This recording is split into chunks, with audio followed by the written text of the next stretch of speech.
আগে নমস্কার।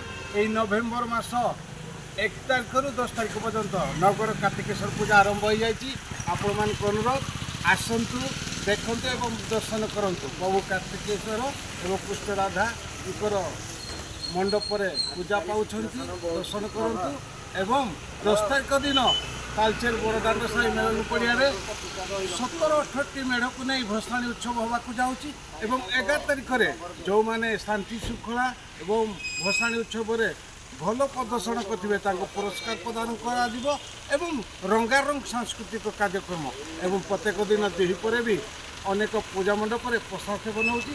ଆପଣ ବୁଲିବେନି, ଆପଣଙ୍କ ଅପେକ୍ଷାରେ କାର୍ତ୍ତିକେଶ୍ୱର ପୂଜା ମଣ୍ଡପ ଏବଂ ସମସ୍ତ ତାଳଚେରବାସୀ ଅପେକ୍ଷା କରିଛନ୍ତି। ଆପଣ ଆସନ୍ତୁ, ଦର୍ଶନ କରନ୍ତୁ ଏବଂ 10 ତାରିଖ ଦିନ ଭସାଣୀକୁ ସାରା ଭାରତ ବର୍ଷର ବ୍ୟାଣ୍ଡ ବାଜା ଏବଂ ଆକର୍ଷଣୀୟକୁ ଉପଭୋଗ କରନ୍ତୁ। 11 ତାରିଖ ଦିନ ଆଜ୍ଞା ରଙ୍ଗାରଙ୍ଗ କାର୍ଯ୍ୟକ୍ରମ ଦେଖିବା ସହିତ କିଏ ପ୍ରଥମ ଦ୍ୱିତୀୟ ତୃତୀୟ ହେଉଛି ଏବଂ ଶାନ୍ତି ଶୃଙ୍ଖଳାରେ ପୁରସ୍କାର ପାଉଛି ତାଙ୍କୁ ଉତ୍ସାହିତ କରନ୍ତୁ। ନମସ୍କାର।